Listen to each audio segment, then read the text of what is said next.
Where do rules come from? Like the bossy teacher who puts rules on the wall and you can't run in the hall. They ruin your fun. And what about law? Where does law come from? Now, have you heard that the original law comes from a direct command from the top-level divine God given to a top-level king whose mission was to protect people and bring justice? Could you argue with that? I'm Mr. Hull. This is Ancient History.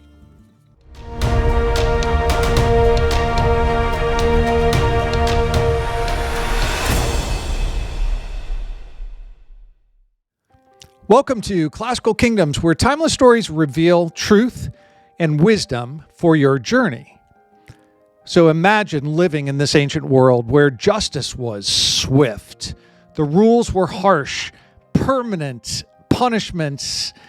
They were carved into a giant block of black stone, a stele for everyone to see.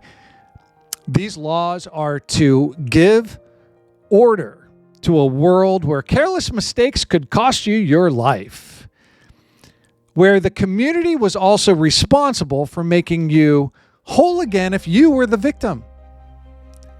This is the world of Hammurabi. Hammurabi's Code. He's the lawgiver of Babylon and famous for being the first best written law code giver. We often hear the phrase, an eye for an eye, a tooth for a tooth, and we think we understand those ancient laws. But this lesson will get you a full understanding, showing you the laws, where they come from, and what they do, even still today. The truth is really far more complex and surprising.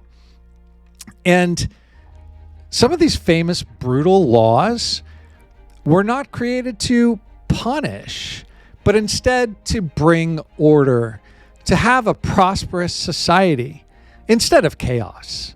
Just show us how wild and extreme these criminal punishments were. But instead, it's a chance for the earliest civilizations, one of the first cities on the planet, to have a society that works, a rigid structure with a clear hierarchy that ends with justice for the oppressed, for people that need it. So in this lesson, we're going to unpack what is in Hammurabi's Code. What are some of the big ideas? What separates his vision of justice from our vision? And there is a secret that's hidden inside all these lines of code that still matters today. So welcome. This is lesson number 8 in your ancient history course. We're stepping into the story of Hammurabi's Code, Hammurabi of Babylon. We're going to ask some big questions about this famous, extreme law code. We're going to discover how it really shaped history, and this really still shapes your journey as well. The idea of written law. So let's get into this lesson where you will discover, first of all, divine authority. The divine authority is behind this world's first big legal written law codes. It's a big deal. Second, analyze the surprisingly complex structure of this Babylonian justice system. How to make an orderly set of laws to bring a good society, a successful society. Third, let's examine the social and economic order that we see that's evident in the law.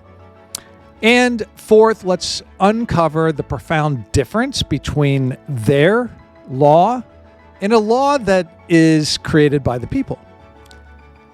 Their law from the divine and our document. So we will look at the Constitution and our Declaration of Independence.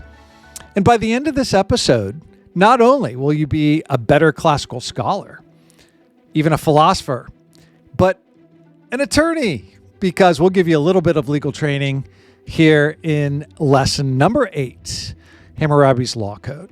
In segment 1, we should try to understand what even is law and rules. I mean, just consider any game that you've ever been engaged at. It's not fun if there aren't rules to that game. And just like I joked about, running in the hallway is fun in a school, But there's big rules for that. Teachers carry their cups of hot coffee around. Can I tell you how many times that I spilled my coffee in the hallway, literally because kids coming around the corner too fast? Like it's actually true that we need rules.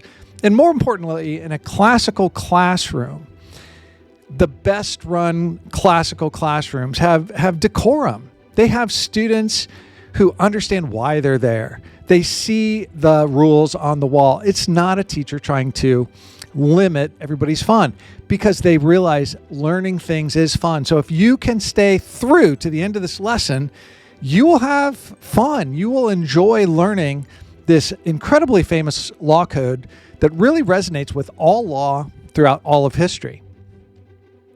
So imagine then you're the king who's got to deal with this idea that written law is going to be better. You've just conquered an entire region. You're an emperor, right?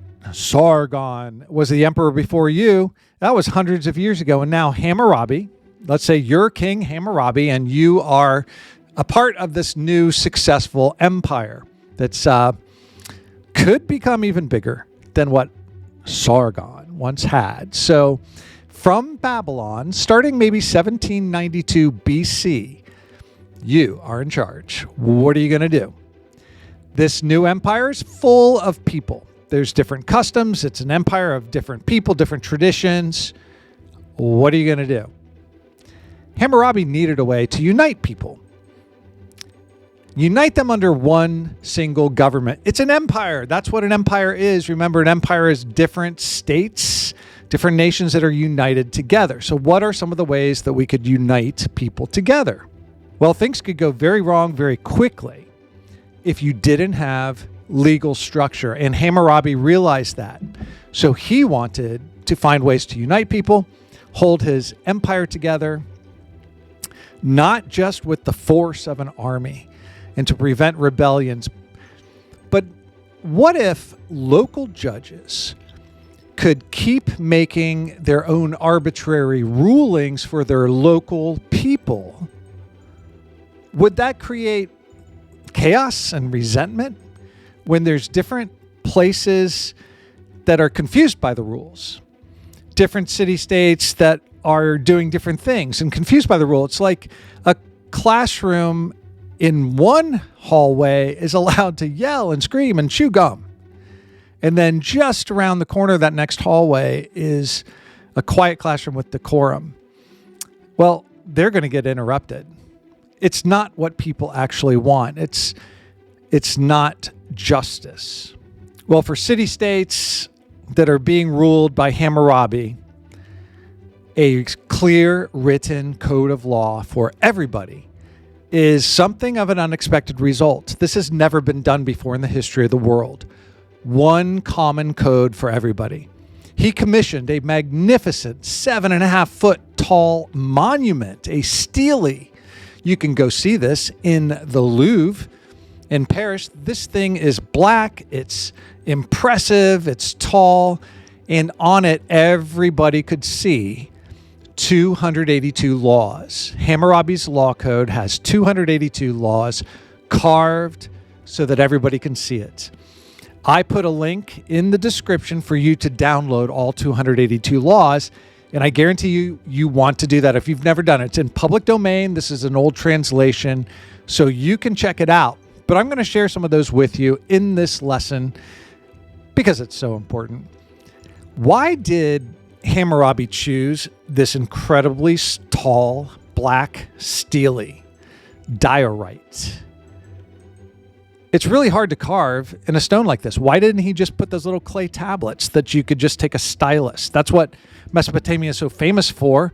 They invented writing. They invented cuneiform. That's supposed to be just, etching into clay. Why would a leader like this want a big black stone? You know the answer. It's important for the visuals. And this is going to be true in history too. What you see, the messaging that you get, the laws are in a permanent stone that was etched and will not what? What am I going to say next? It's really important for justice and law that it's not going to change. It's trusted. It's going to unite people because you know it's there. You may not agree with it, but you know it's there.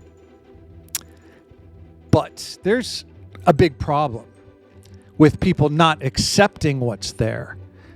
People that are going to push back against this. Hammurabi had a solution for people that did not want to be ruled by harsh, extreme laws. And Hammurabi had some harsh, extreme laws. We're going to get to that very soon.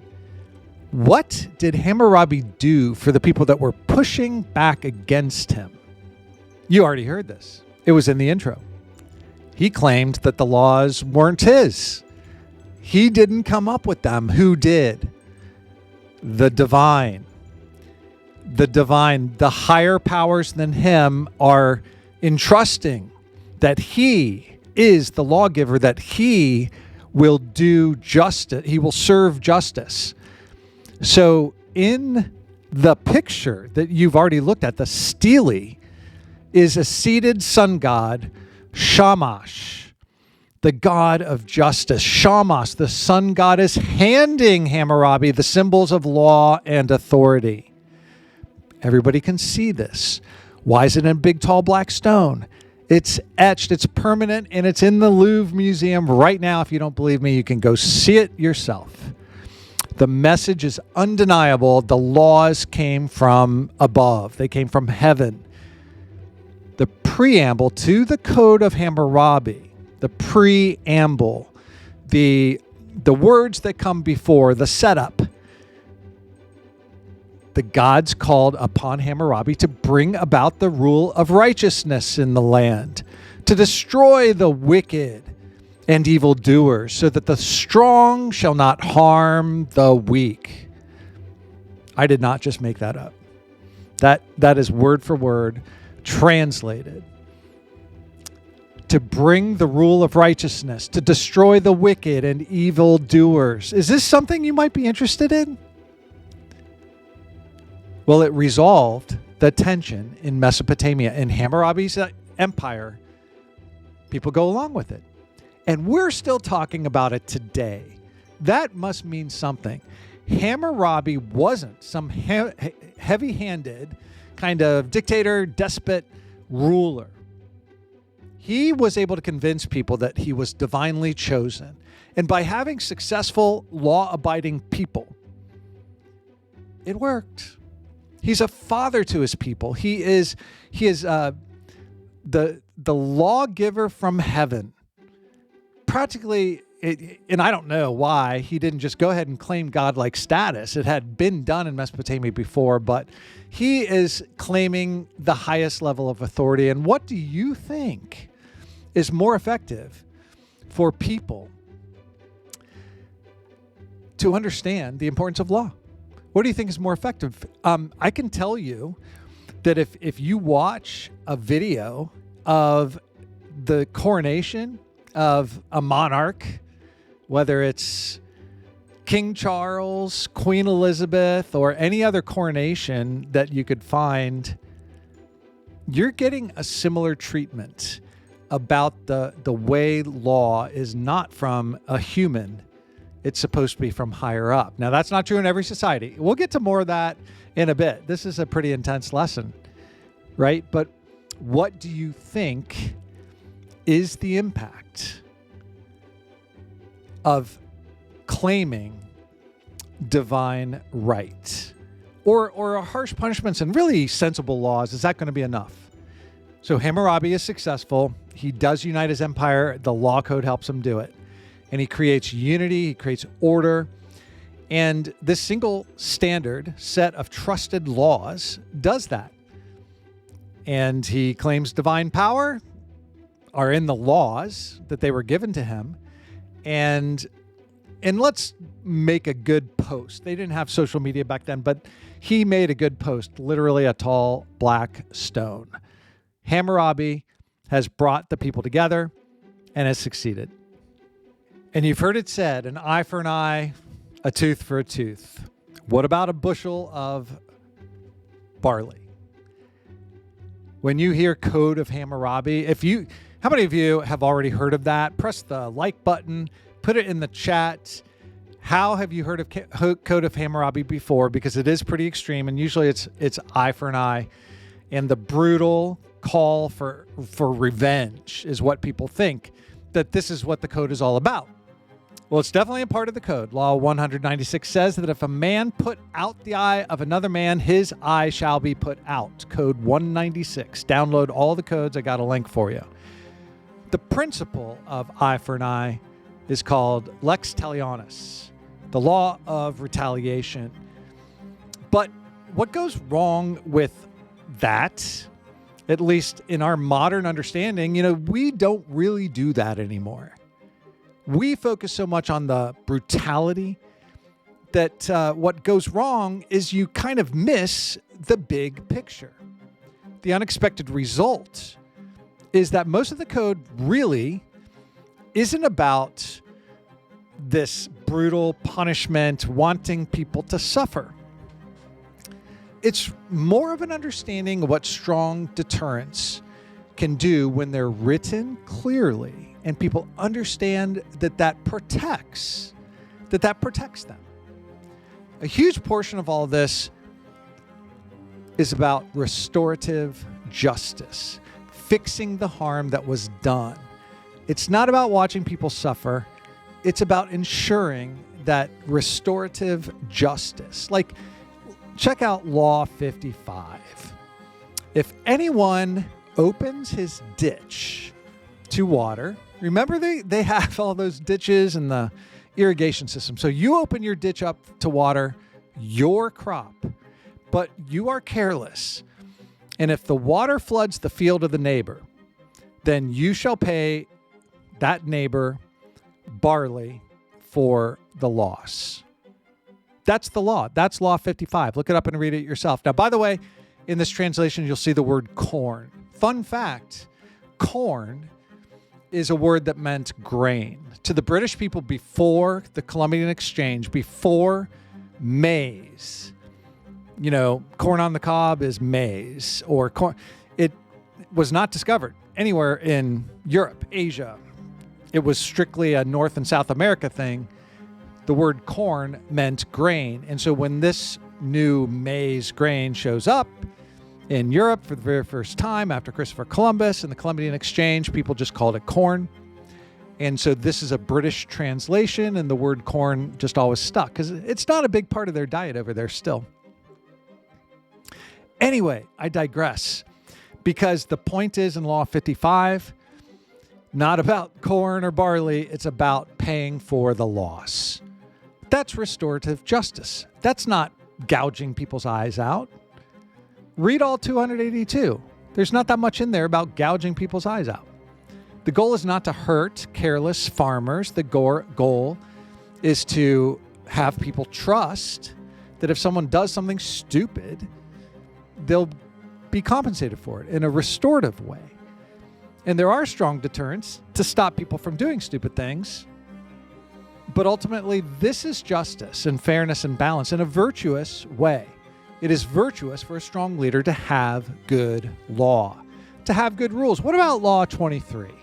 Law 23 says that if a robber is not caught, the community where the robbery happened will compensate the victim for their loss.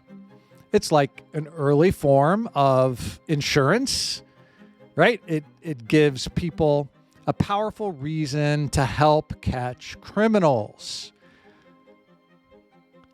But you can see a problem when justice isn't applied equally to everyone. That never really happens.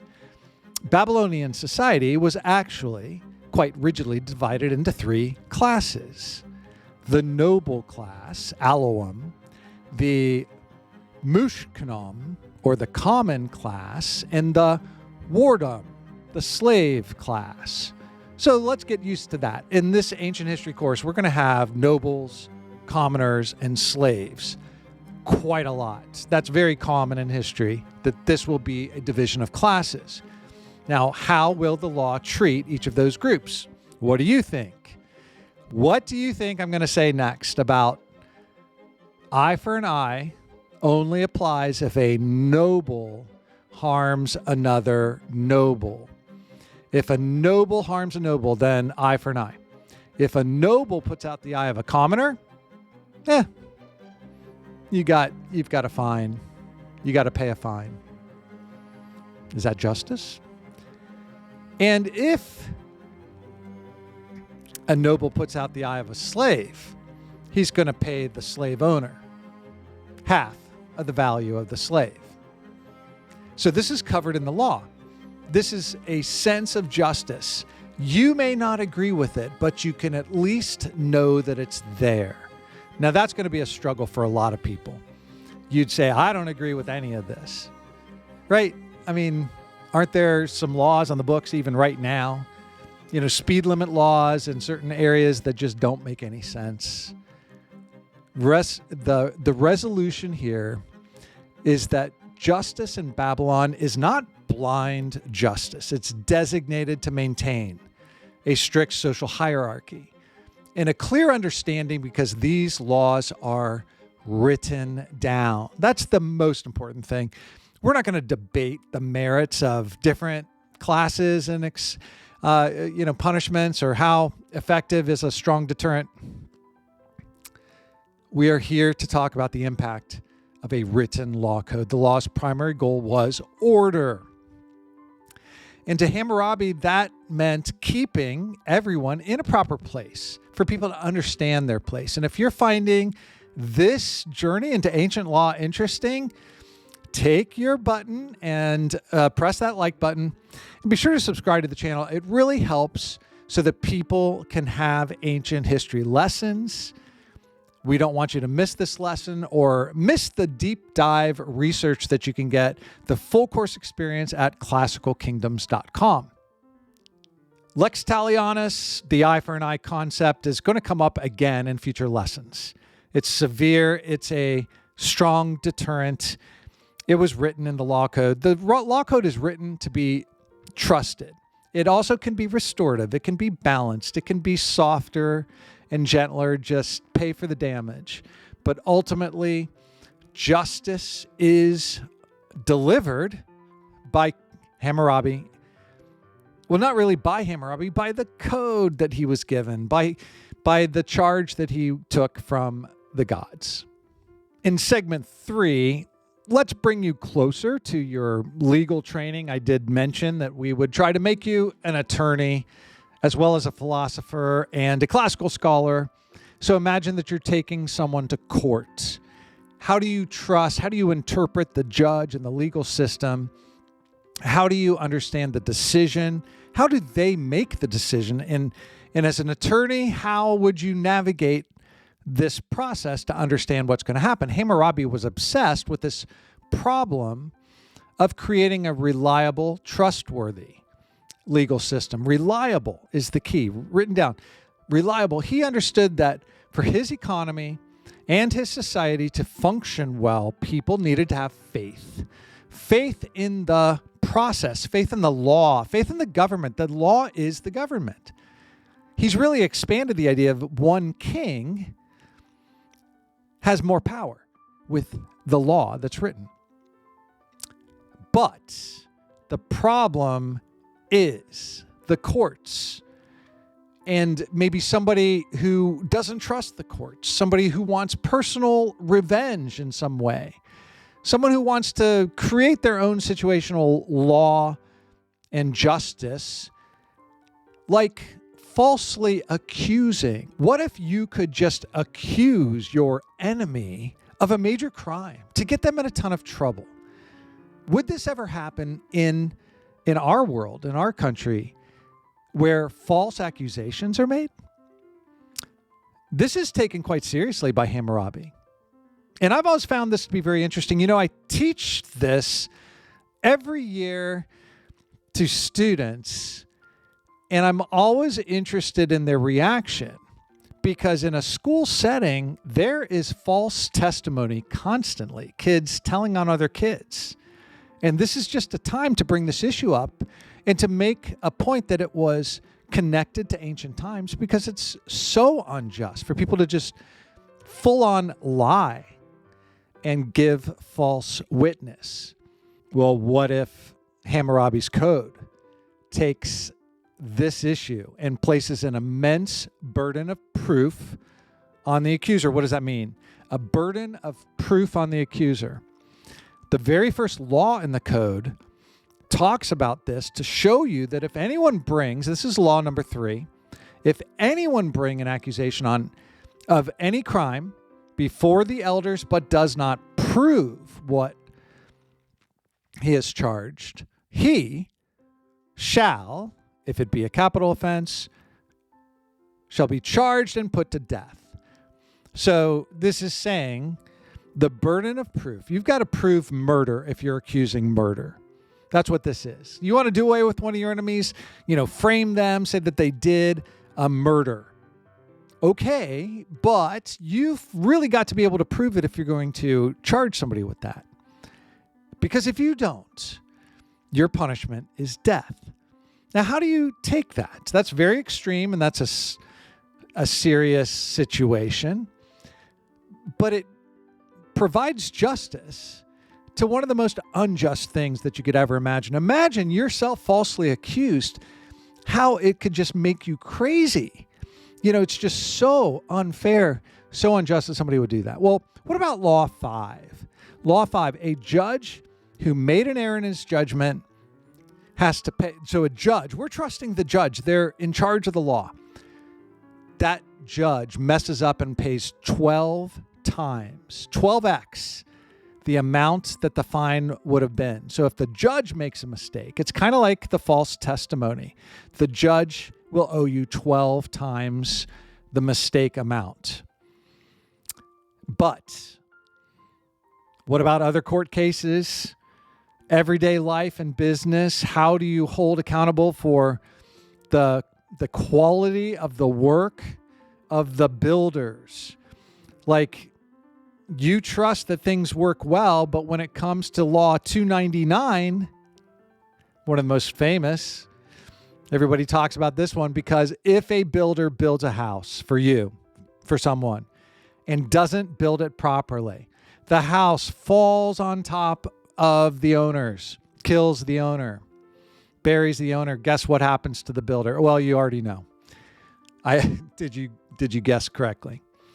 The owner shall be put to death. There's another one where the owner has to be buried inside the house. The resolution is that in Babylon, professional accountability and the way people treat each other, you have some responsibility, and especially if it's a matter of life and death, you have justice to be trusted. The same level of detailed regulation applies to the whole economy. There are a lot of laws in here that establish what's appropriate for wages, for laborers, for doctors. They place a massive emphasis on written contracts so that you can trust your transactions. This is pretty complete, don't you think? If you read all 282, and in the main categories that these laws fall in, it really is fairly robust. Law 7 says if you buy something from another man's son or a slave without the witness, without a contract, you are a thief and you will be put to death. Wait, what? In other words, don't enter a transaction without some trust and some rules that are established. The legal infrastructure built the trust necessary for a complete economy to thrive. In this segment, I hope you see how this code is establishing legal concepts. Just by reading the law, you could start to become an attorney. You understand the burden of proof. You understand false charges. You understand the role of judges and professionals. You understand that the code regulates and manages and balances and helps to ensure trust. Even the trust of contracts and transactions, it's covering it all. Okay, here we go. Are you ready now to be the expert lawyer? You're going to have to level up real quickly. Let's go over what the law the main categories of the law. So you know what's in there. There's 282 laws. You might be able to download them. You can use your favorite tools to help you get through them quickly. But I'm going to give you a story, a real story about a farmer and a problem that's going on, multiple problems. Actually, it's, what a mess. What a mess. But you're going to come along as the attorney and you're going to be able to solve this because you know these 4 categories of law and you're going to be able to find what you need because you understand. There are, first of all, procedural and judicial types of law that will ensure fairness, legal proceedings, trials, protections against false accusations. You've heard these mentioned. Second, Hammurabi's Code has restorative and civil law that restores damage and losses and repayments and fairness and justice. Third, there are retributive, deterrent types of laws. That's when the severe punishment is supposed to be your warning. Don't do this in advance. Eye for an eye. And fourth were the family and social order types of laws. So with those 4 categories, we think we've got everything covered. So now listen to this scenario. And actually, if this was my classroom, I would get you to stop and write your own to challenge a different student in the room, different group. So homeschool co-ops, this is a good activity. If you're taking this class as homeschool, as a group, as a family, now you could write a story like this, or listen to this one and then you can write this, because we're talking about a farmer named Nuri, a Mesopotamian farmer. You know, he's outside of Babylon. He's quite upset. He's very distraught. He says, "Oh, great attorney," that's you. "My life is in ruins. Let's break down my problems here. I don't even know what to do. And do you think that the code of the great Hammurabi would help?" Well, Nuri says, first of all, my neighbor Ebi was lazy Ebi, and did not maintain the wall of his irrigation canals. Last week it burst open, and the flood washed away half of my barley crop. You, as a smart attorney, you say, "Oh, hey, no worries, Law 55, because if anyone opens his ditches to water his crops but is careless, the water floods the field of the neighbor. He's got to pay for the loss." So your advice to Nuri is good news. The legal responsibility falls on the neighbor. He must repay the barley. But Nuri is still upset. Nuri says, "While I was dealing with the flood, a thief snuck into my barn, stole my prized ox. No one saw who did it, and the city guard can't find the thief." You're the attorney. What do we do? Law 23. If the robber is not caught, then shall he who is robbed claim under oath the amount of the loss. Then shall the community on whose ground and territory and in whose domain it was compensate him for the goods stolen. More good news for Nuri. Even though the thief got away, the community is paying, it's like insurance.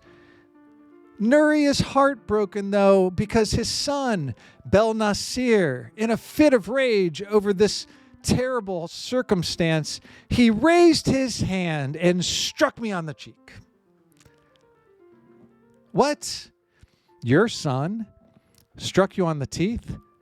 This code of law is going to have to be very, very harsh. Law number 195. If a son strike his father, his hand shall be hewn off. Cut off. This punishment is brutal. It is absolute. The hand's not going to grow back. The law's goal is to uphold the father's authority as the bedrock of society. You don't strike your father. Finally, Nuri whispers, "I bought a slave last month, but now another man claims that my slave is his runaway slave. I pay the merchant in silver, but I have no contract. This is a situation. But you, as the law expert, number 7 is the law we need. If anyone buy from the son of a slave or another man without witness, without a contract, he is considered a thief and shall be put to death. Nuri, no contract, no witness. He is in big trouble. Do you know any good attorneys right now? Because he's going to need one. This is a classical journey into history, virtue, and wonder. And you wonder how often people had to deal with situations like this. But you can wonder more about the way this law still impacts us today.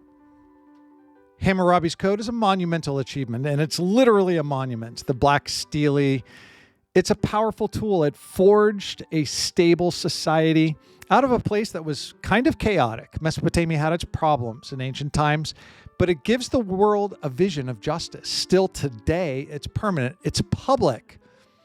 And for the governments that use divine ordination for their governments, like coronation ceremonies that are the divine, like the anointing of King Charles, it's a similar concept. It's built on systems of justice and restorative justice and economic justice and establishing what the society is supposed to be. Look at the preamble of Hammurabi's Code and look at what it shows in the authority and how we could compare it to the United States of America, perhaps. That the law is a gift from who? Where's the law come from? For Hammurabi, it comes from heaven. For us, what's the opener of the U.S. Constitution? We, the people. That's like a separate entity. We, the people, are establishing the government. We ordain. We destroy the wicked. No, that's not in there. So that's a difference. That's Hammurabi's line. But establish justice, ensure domestic tranquility, secure the blessings of liberty. Oh, the blessings of liberty, that wasn't in Hammurabi's. Which one do you prefer? Secure the blessings of liberty to ourselves and to our posterity, our ancestors of the future.